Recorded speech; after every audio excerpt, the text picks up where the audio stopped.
You're listening to a positive guide to a brighter side, bringing you conversation to enlighten your world and brighten your day. I'm Andrea Batesmore, and joining me as co-host is Nick Briggs. Let's get started with today's topics. Hi everybody, welcome to the very first edition of Positive Guide to a Brighter Side. We're very happy that you're listening with us. Andrea, how are you doing today? Oh, I'm so nervous.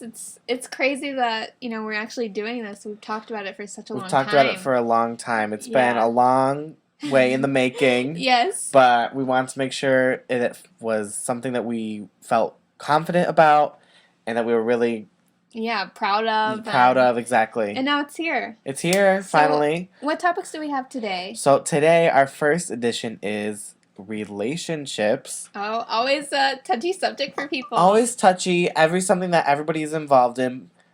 We open this up to relationships of any kind. Relationships with your friends, your family. Right. But most people are really focused on romantic relationships. Yeah, I understand though, because it's most pertinent and. That's the most things that people have questions about. Right. Have more trouble because obviously most people have friends that they can go to and family. So, here's our first question. Okay. So, once again, all our questions are anonymous. Yes. You can submit them online. If you go to either the Positive Energy Group page or the Brighter Side page, you can find the link to get to it. So, our first question is, how come I attract the guys who always end up being a jerk, or the ones who lead you on and then lie to you about liking them? Okay, so this girl is saying that she's attracting guys who are jerks to her and then, doesn't get the best attention. Is that what she's saying? I think so. I mean, I don't think that people lie to you about them liking you. I mean, I think she's misconstruing. She's taking their emotions the wrong way. Right. What do you think? Well, if she's constantly attracting the jerk archetype or whatever personality, I think she needs to look at her environment. Where is she picking up these guys? That's true. Is it in a bar? Is it at the gym? Is it in class? Maybe you need to change your environment to have more guys that would treat you like you want to be treated. Exactly. And like Oprah always says, you accept the love you think you deserve. Yeah. So it could be a problem with you yourself. You have to see, what are your standards? Is there certain aspects in the standards that you look for that are attracting this type of person into your life? Right. If you're looking for more the football, big macho guy personality, typically those guys... That personality is associated with that type of person. And it's not saying that every football guy is a jerk. Every guy that works out is a jerk. But, stereotypes are there for a reason. There's every truth to every stereotype. There is some truth to every stereotype. For you, I think that stereotype reads true. I think so. I mean, if you want to give us a follow-up question, we'd love to hear it, and we can feature it in a later podcast. Okay. And if a guy really likes you, he will initiate, the date, the phone call, the text. Don't chase him, okay? Because if you feel like you are being, that aggressive type that going for the guy, he's going to back off. Well, that segues to our next question. It does, Andrea. Actually. Okay, so our next question is about men and women. So this person said, why is it that women act disinterested or play hard to get, and men find it fascinating to chase after them? But when women decide to act interested and show their feelings or show that they care, men back off. Okay, so let's address the women part. Women plays hard to get, blah, blah, blah, and men love it. Why? Well, it becomes a competitive nature. Men have a competitive nature. Right. That's why men love sports. They want to win. Yes. Especially if they're competing with another male over the same woman. Yes. So that's something you can't really control. And it's not that you're an object or a prize. It's just that competitive nature that they want you. It's just in all aspects of their life. Correct. Is they're competitive. Yeah. Correct. With their friends, with their family, whatever. And it's not a bad attribute. Let's make that clear. It can actually cause great accomplishments. Correct. Yeah.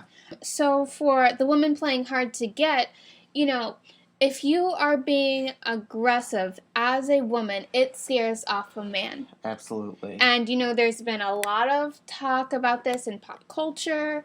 And you know what? Regardless of, what everyone is saying, it scares a man. Yes. And that's why women need to play hard to get and subtly show that they are interested. Well, I think a lot of it, too, is that men don't necessarily express their feelings. And some of them may be insecure. And so that they kind of put themselves in a shell when somebody goes after them because they don't know how to take it. They want to be the one in control. Correct. So. Correct. That's a good point, actually.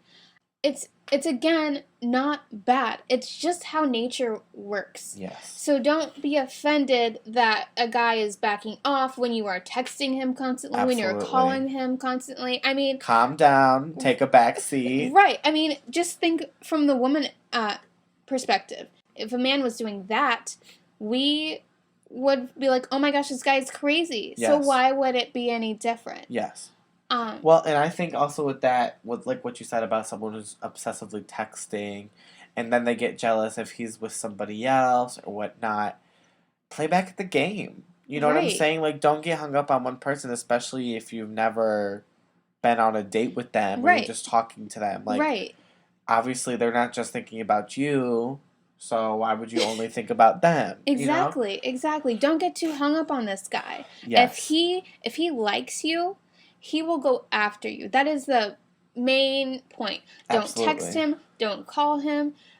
Let him do the talking. So we have another really, really interesting question. Yes. And this person says, what's more valuable, brains or beauty? Well, how do you put value on either of these things? I mean, there's no monetary value on brains or beauty. The school that you go to or the makeup that you use isn't going to make you beautiful. Let me just say that is not value. Right. Beauty can be inner or outer, and brains can be street smart or book smart. Absolutely. It's a varying degree. But for me, I would value brains. Okay. And here's why. Not only as a woman do I find intellect very intriguing. You could be, not so hot on, the beauty scale. Yes. But aesthetically. Yes. But if you have the brains, that's all I need. That's ultimate. Because brains will last for a lifetime. But not just brains in the sense of you have all A's, but True. it's that intellectual, being able to carry a conversation, Yes. being comfortable, it's not just about being number one in your class or being on the dean's list, per se. Correct. It's really about having the intellectual capability to have a healthy relationship on both sides. Right. And a funny story, I was on the bus going to DC, and behind me was a college professor, young guy, and he was talking to his friend about a date that he was having. And the woman was gorgeous, to his description. Beautiful, hottest girl he's ever, gone out with. And he sat at dinner with nothing to say to her, because every time he would start a conversation, she would just, she would have nothing Wasn't on else. the same level. It was nothing to say and nothing on the same level. And he was like, it was the worst date I've ever had. It might have been the hottest girl he's ever picked up. Might be better with a frumpy Francine. Right. You never know. Yeah. So give frumpy Francine a call and see Right. what happens. You might end up having the best time of your life.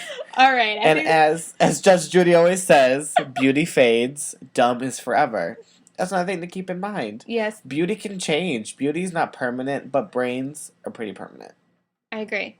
And I think that concludes our show. So if you want to submit a question for a future podcast, you can visit the Positive Energy Group Facebook page at facebook.com/Positive Energy Group, or the Brighter Side with Nick Briggs Facebook page, facebook.com/The Brighter Side with Nick Briggs. Thanks for listening this week. We'll see you next week. Bye.